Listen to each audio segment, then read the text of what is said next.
This Municipal Act of 2001,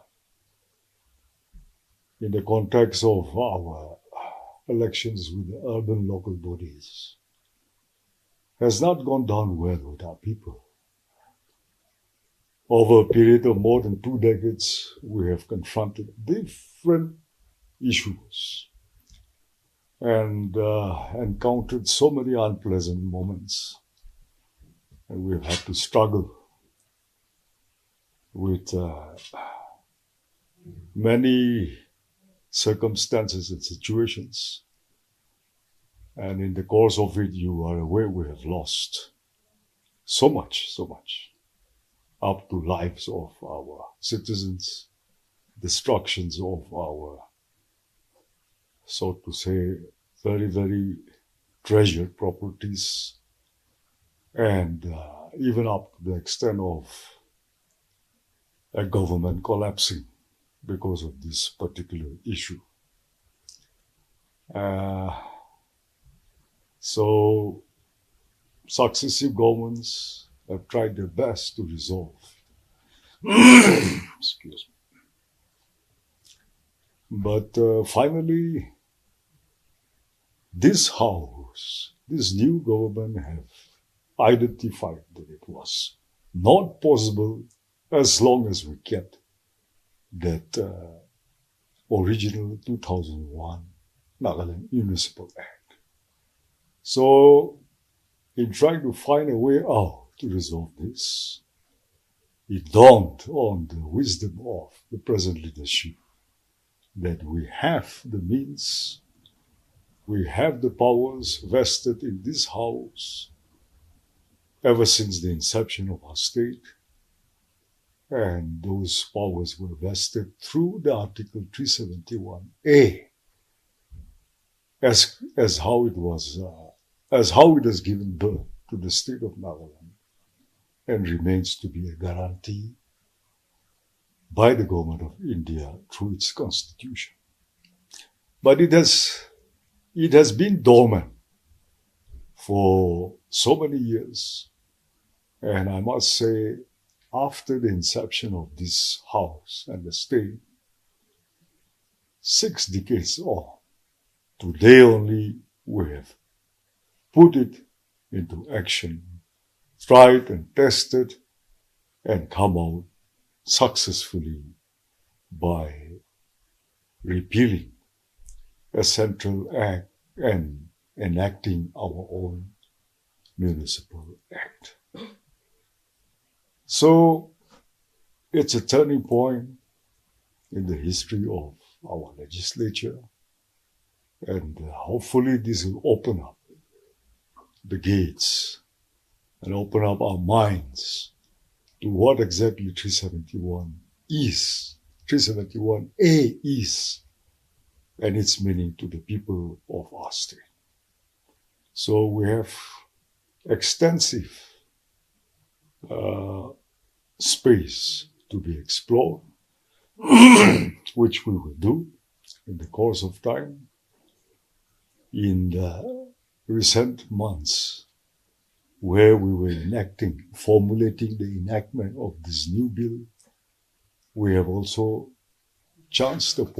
stumbled upon certain very old documents and realized that our predecessors had already constituted a body, a house committee, to look into all central laws and acts pertaining to the state of Nagaland.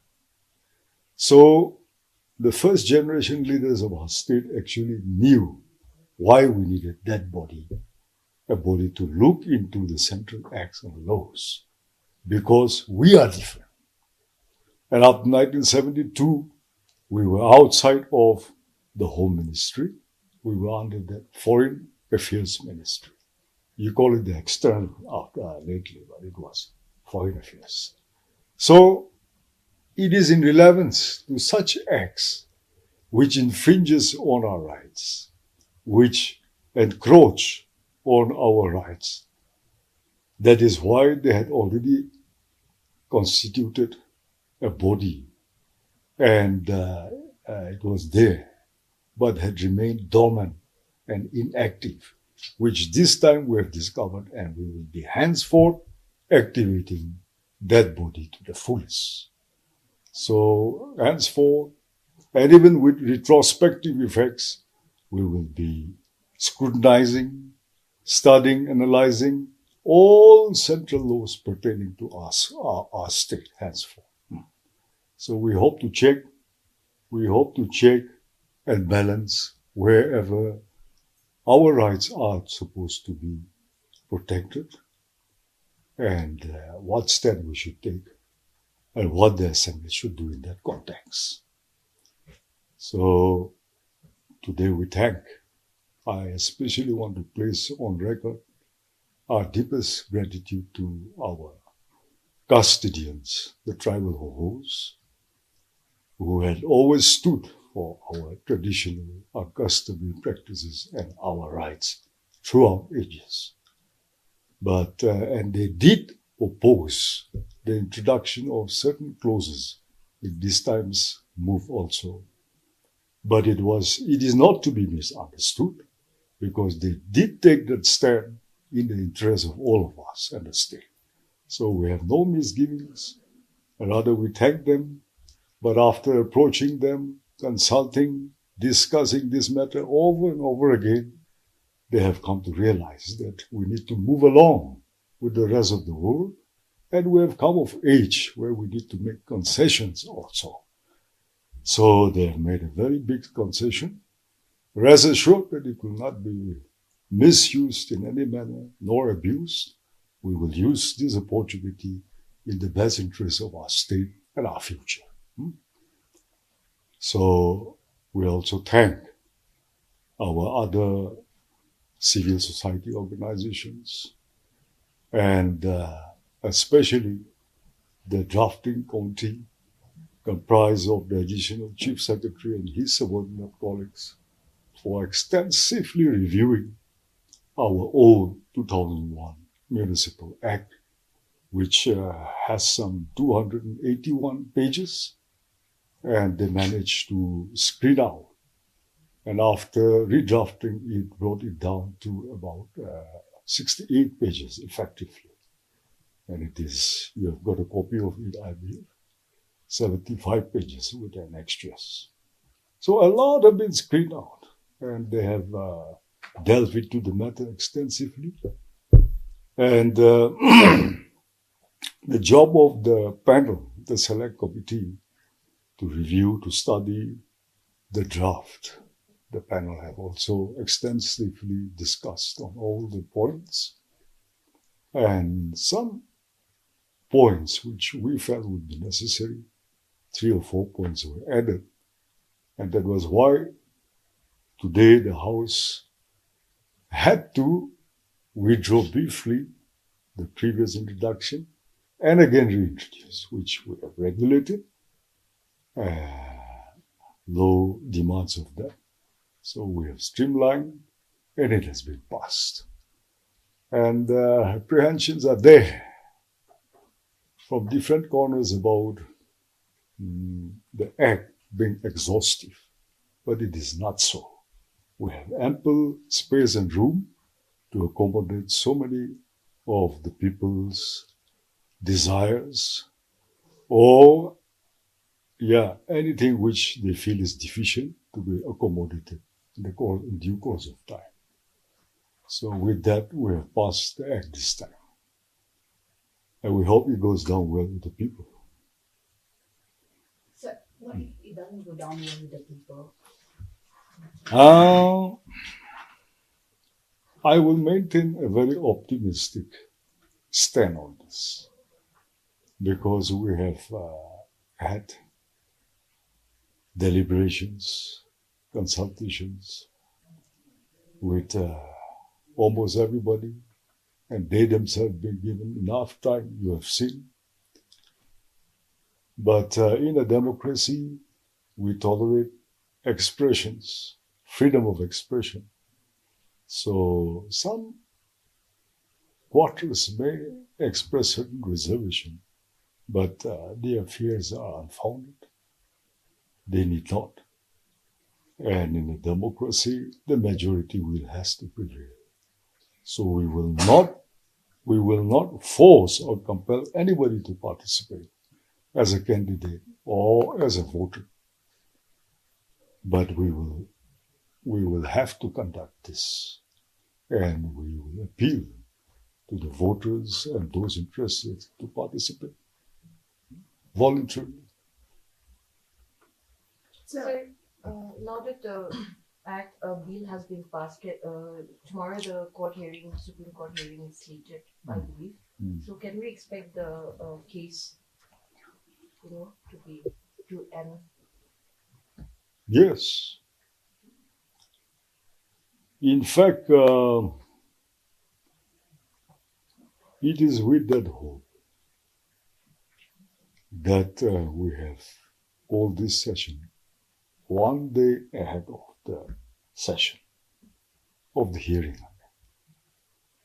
Because change of hands, change of guards in the court matters a lot and can bring about an unexpected opinion of the authorities. So it is always better that familiar hands dispose of our case. Sir, this might not sound so relevant, the question, but then why is it always that the state government has to keep on having consultative meeting for any decision? Is the state, not above the tribal bodies or the NGOs? Why is it always consultative meeting? It's as if like without the consent of the tribal bodies, the state government cannot take any decision. Like this trend has been going on for the last many years in Nagaland. Why is that so? You have a point there, which is not only here today, but has been expressed like the others. And in doing so, Chief Minister have touched a little bit on that history today. I don't know whether people have took notice of that. Tribal bodies are the organizations who took the initiative to bring about an agreement with the government of India in 1960. So they are a part and parcel of this government. We want to keep up that spirit of a joint ownership, that everyone should have a sense of ownership in this government. And it should be led by none other than our tribal organizations, because they started.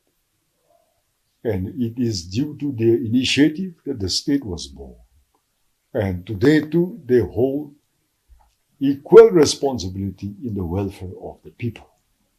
So we make it a point that it's a practice.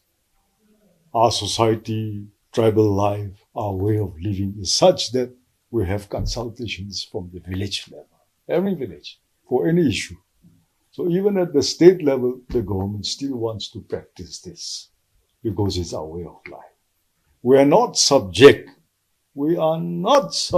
to anybody's approval or permission,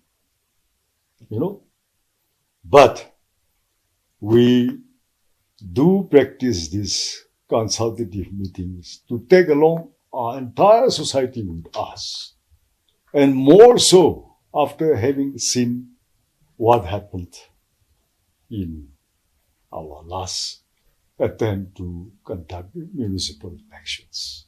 We should never face that kind of situation again. So to make sure we take along all these bodies. During the new bill has also said that there will be a new provision where the elected members of the ULB will be given the authority to take fees or taxation.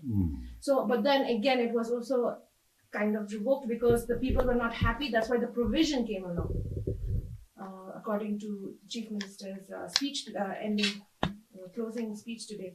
So won't that create more chaos now because it is not the mandate of the people? whether the taxation should be taken or not for a town council? Yeah, I'm glad you asked this.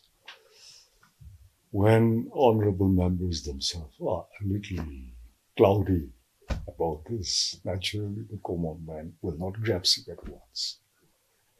See, while reviewing this and the process of enacting a new act for us, the 33% reservation was somehow broadly accepted after a series of consultations. But the other issues of concerns were mainly tax. Now, this English word called tax is quite allergic to our people. You know history, how it started.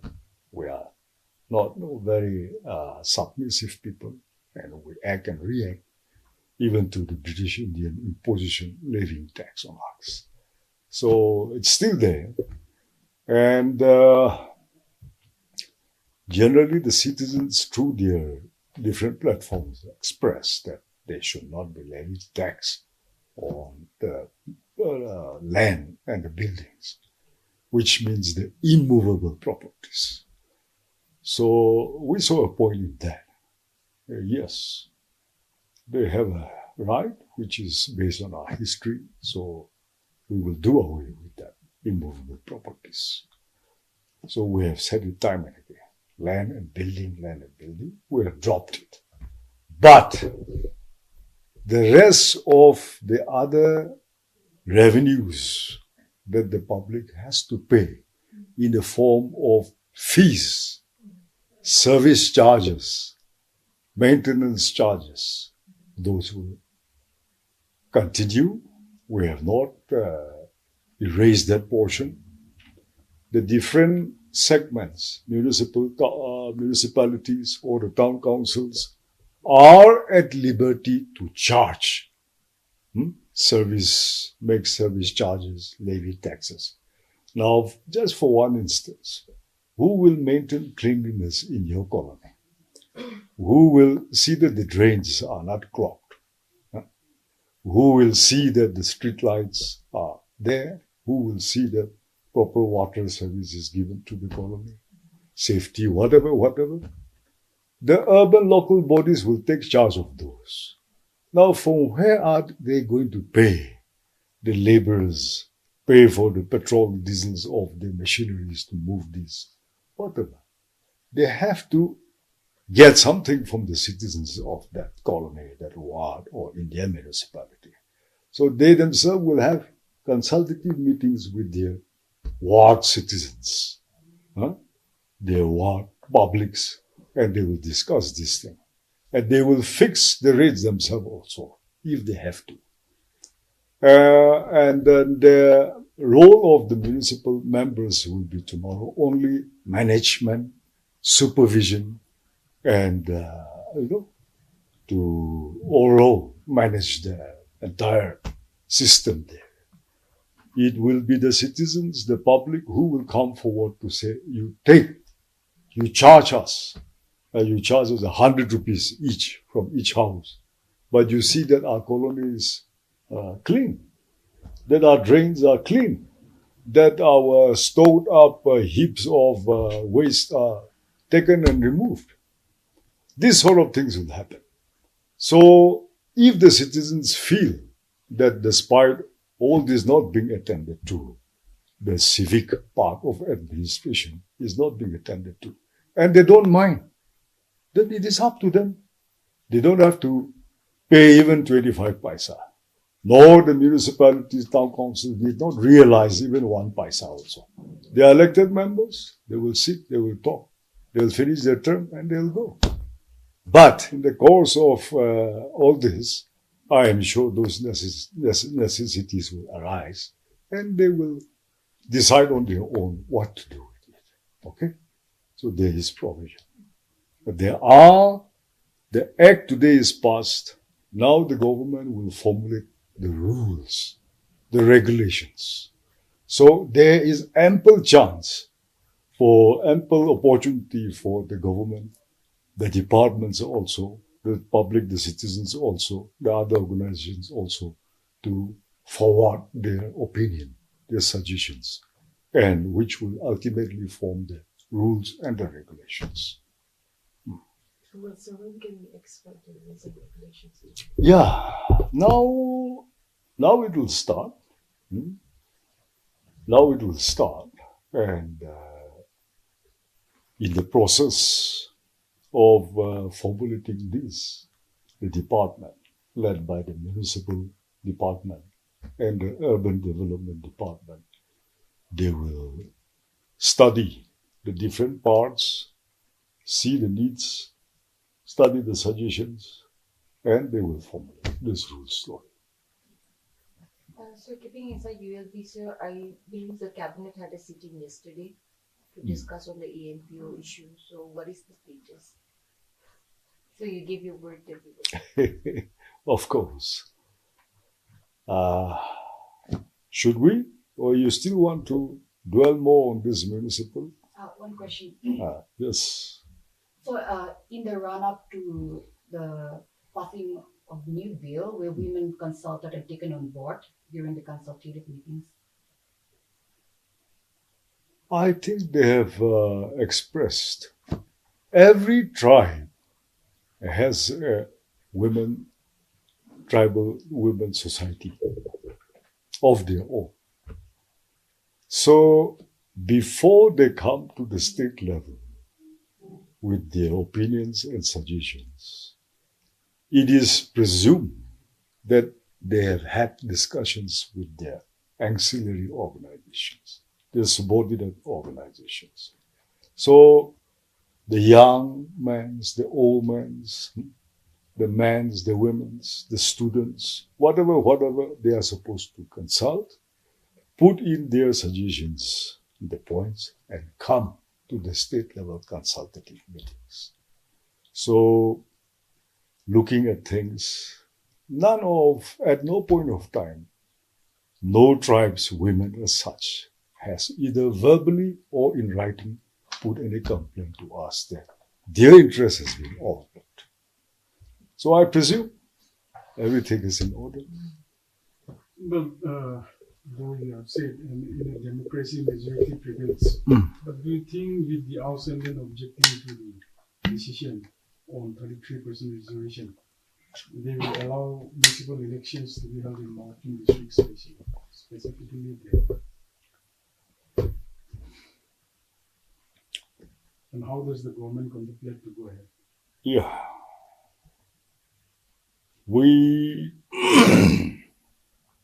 The government will now set the ball rolling, and the issues connected with the conduct of this election will start. The Electoral College should be the same as the state's electoral rolls. It will be from there on. But the delimitations will have to be conducted. Which colonies or which individual houses will fall into which ward. Or which ward should comprise of how much population of that town or that municipality. Which will be urban, which will be rural, that division. So this delimitation exercise may take a little time because the government has to be sensitive to the likes and dislikes of different individuals that they want to be under that jurisdiction, or they don't want to be a part of that, or they want to remain rural or urban. So many things are there. So this process will take a little time. Then you have these notifications, which will have to be again made by the State Election Commission. And State Election Commission themselves will also have to be aware and study the most peaceful time to conduct this urban local bodies election. With the parliamentary elections around the corner, they will also have to see that it is well before that, then avoid all those, formalities which they also observe, the election commission, or it has to be sometime well after that also. That is one part. Now everyone is apprehensive of the Au sentence press statement which they made. If you remember, right after the 1st September consultative meeting here, the state banquet hall, they were there. They were a part of that consultative meeting. But 2 days maybe after that meeting was held, they issued a statement. Something like this time. But they are a part of the Central Naga Tribes Council, CNTC. So after consultation with their parent body, I think they have arrived at a conclusion that it is all right. Generally, it is accepted. So yesterday's statement in the press, if you will want to read it again closely, the way I understand is they have expressed their resentment for not being extended the invitation in the meeting, which they say should have been tribe-wise, and all the tribal bodies should have been there, and not simply CNTC, TUN, and ANPO. Like that. So, but that's something to be settled among them. Otherwise, I think they don't have any objection as such to whatever the decisions have been taken collectively. And a tribe like them, supposed to be very enlightened, I am sure they will confer, consult within themselves, and they will track along with the decision of Naga people.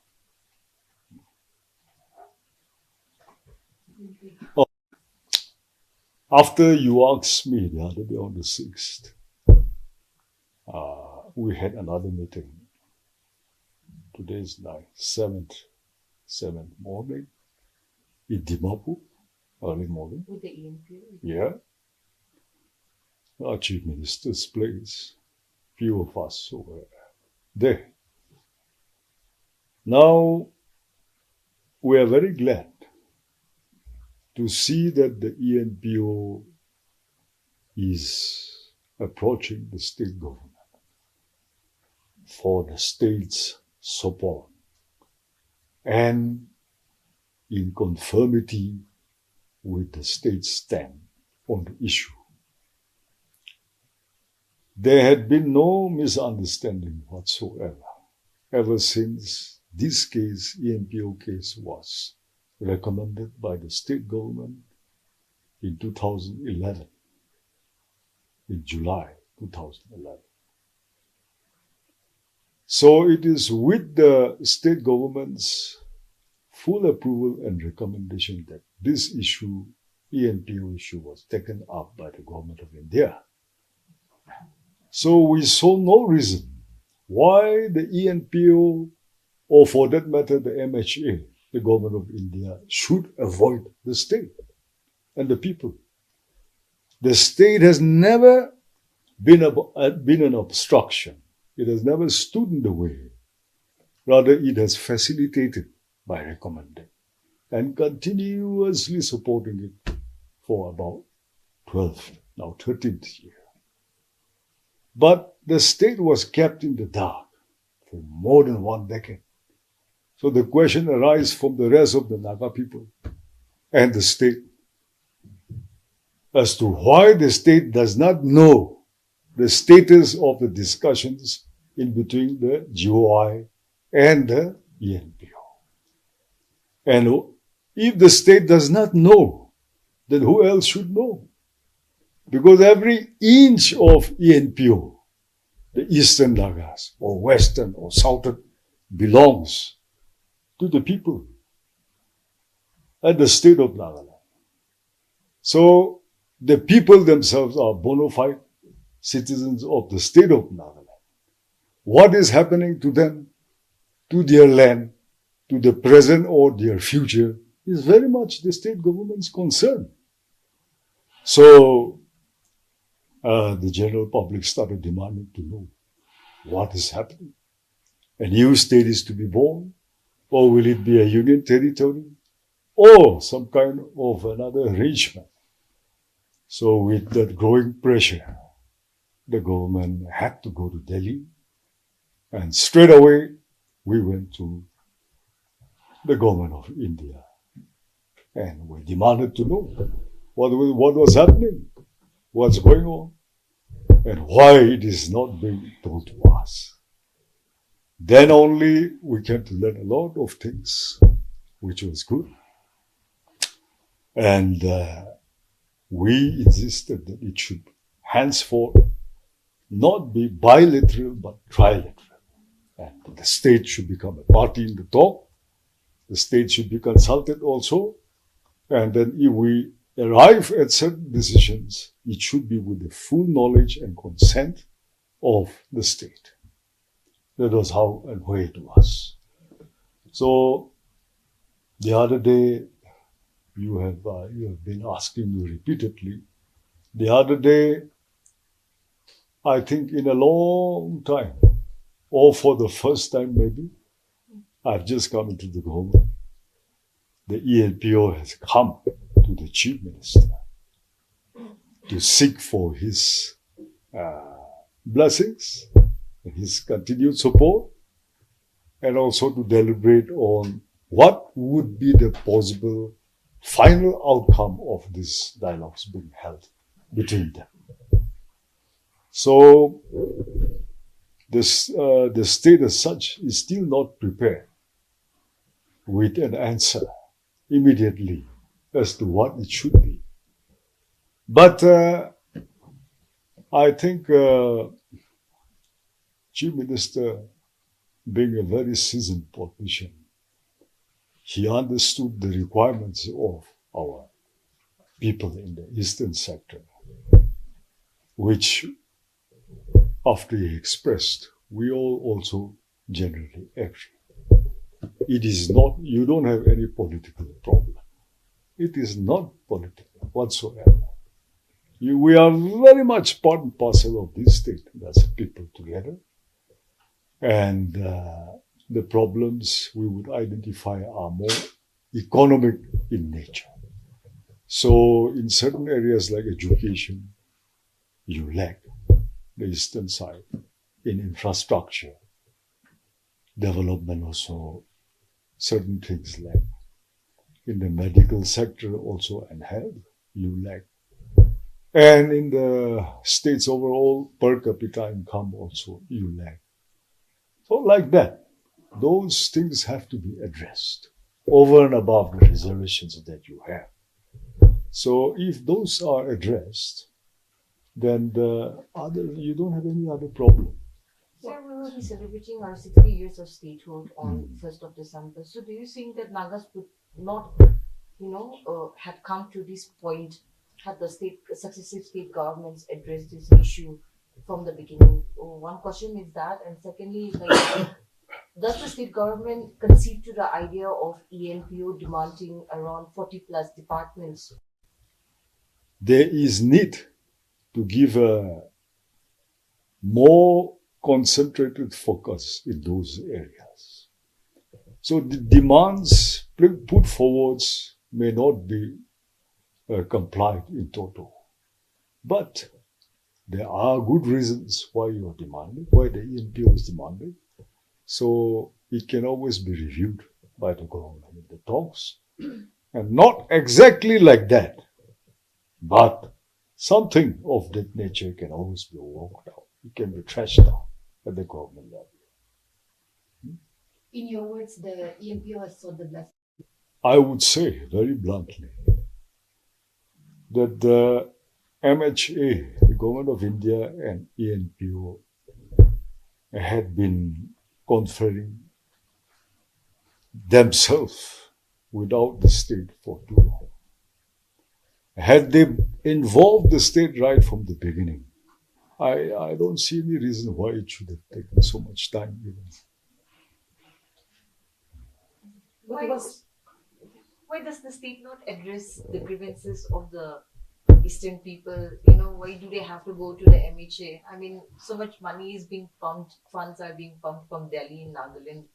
So, you know, what was the successive state governments doing for the last 60 years? Also, might I just add to that question? I think sources have also informed that We should not see the state becoming a part of the talks as an interference, nor an obstacle. The state has just come into the table, into the room, and joined the discussions. So, if there were delays, the state has no hand in it, and the state will never stand in the way of any arrangement being implemented by them. But ultimately, it's a part, the geopolitical jurisdiction falls within the state government, the state of Nagaland. So when a portion of the state is being touched, is carved out or demarcated and given some other status than the present arrangement we have, naturally, it's only so natural that the people concerned will have to come back to the state. That is the only reason that we are being involved.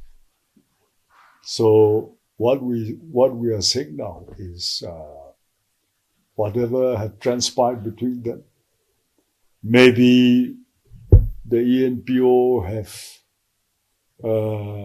have sought too much from the government of India, or the government of India had encouraged and given too much false hope to the people.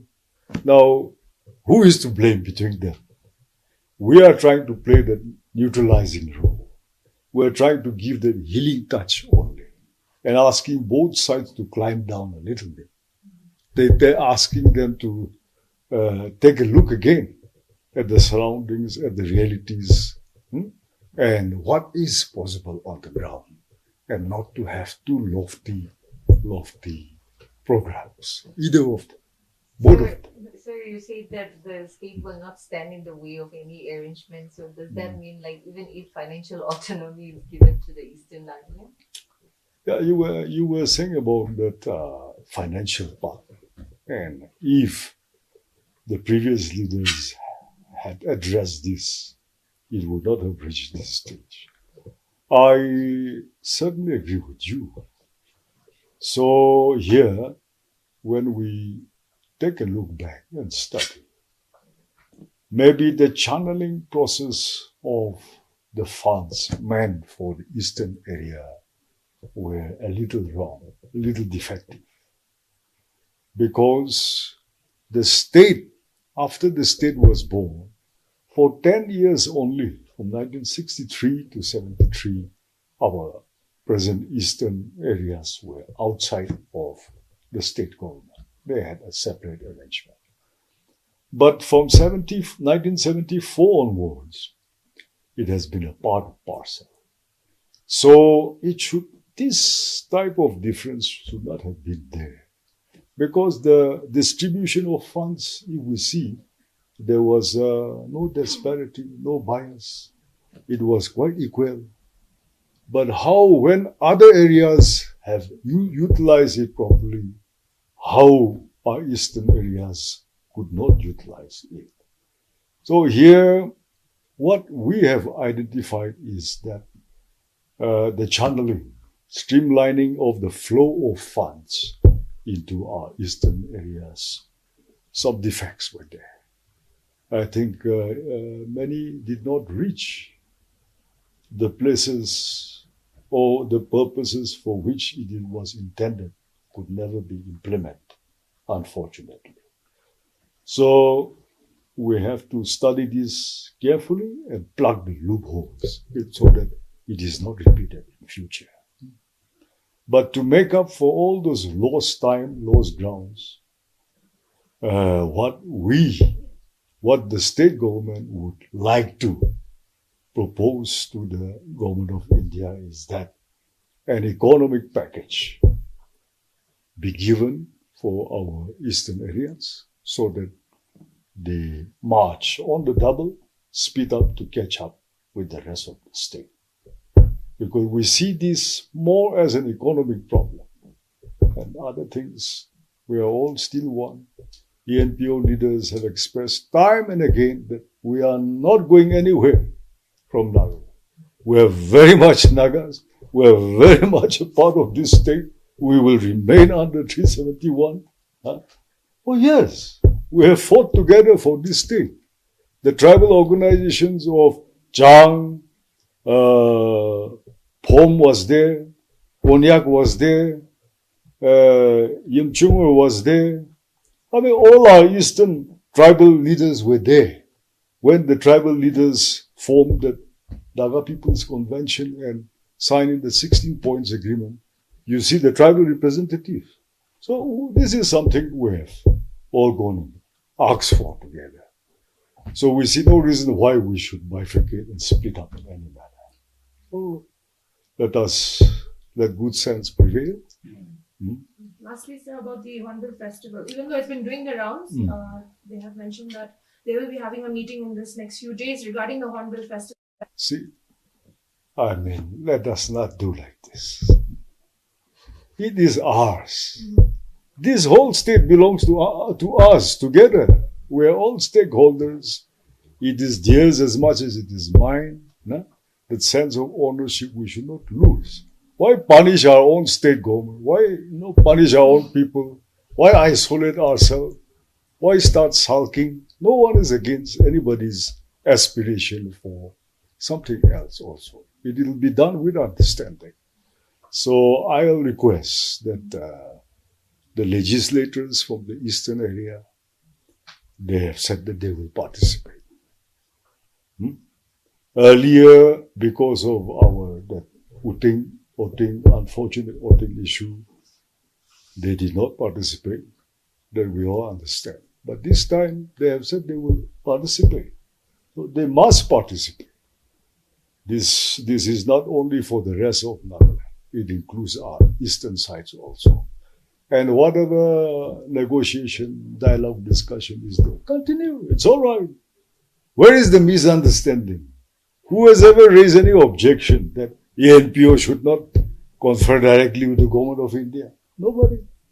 So it's all right. We'll settle. Like how we have settled this most contentious issue here just today. What is not resolvable among us? We'll not take our issues to the street. Other neighboring states somehow, unfortunately, so many things have happened and they can't see eye to eye. But we are not like that. We are a family. We will settle everything at the heart, in our kitchen itself.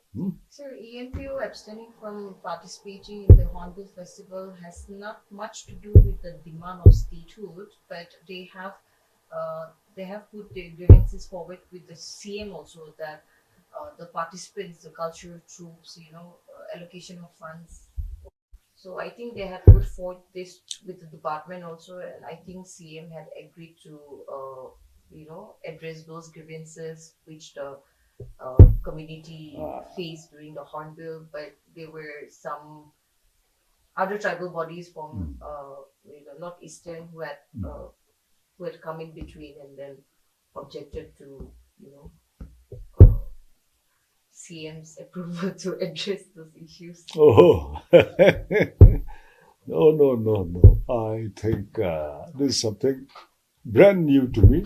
I never even suspected slightly that there could have been such a thing. But if certain segments, because of the distance or because of whatever reason, feels that they need to be taken care of separately, very much. I myself will speak to CM for this.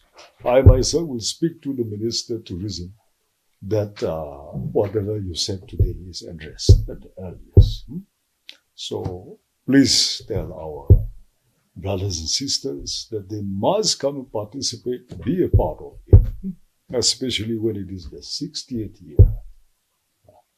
By participating here, they will lose nothing. They will gain more, okay? Nagaland TV, Sop Manulaga Awas. Watch us live on Geo TV and on your television sets as well. For Dimapu viewers, we are on channel number 994 in Global Chapter, and Kohima and Mokokchung viewers, switch to channel number 138 on Hornbill Digital. For all news and updates, follow us on Facebook, Instagram, YouTube, and Twitter.